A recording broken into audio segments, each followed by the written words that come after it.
പരീക്ഷണങ്ങളിൽ ഏറ്റവും വലിയ പരീക്ഷണം മനുഷ്യൻ നിസ്കരിക്കാതെയാവുന്നതാണ്. പരീക്ഷണങ്ങളിൽ ഏറ്റവും വലിയ പരീക്ഷണം ഒരു മനുഷ്യന്റെ ദീനിൽ സംഭവിക്കുന്ന മുസീബത്താണ്. ഹലാലും ഹറാമും വിഷയമല്ലാതെയാവുന്നത്, നിസ്കാരം നഷ്ടപ്പെടുത്തുന്നതോ നിസ്കരിക്കാതിരിക്കുന്നതോ ഒരു ചിന്ത പോലും ആവാതെ മാറുന്നത്, ഇതാണ് ക്യാൻസറിനേക്കാളും വലിയ അസുഖമെന്ന് ആലിമീങ്ങൾ പറയാം.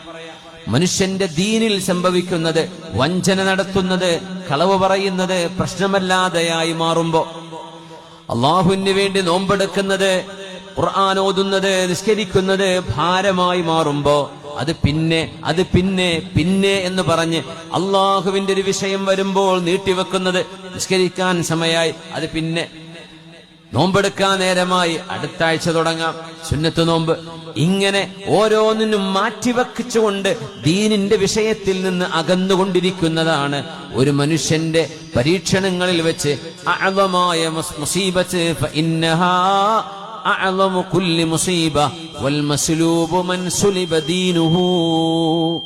എല്ലാം നഷ്ടപ്പെട്ടവരെന്ന് പറയുന്നത് ദീന് നഷ്ടപ്പെട്ടവരാണ്. അല്ലാഹു റബ്ബുൽ ഇസ്സത്ത് കാവൽ നൽകട്ടെ.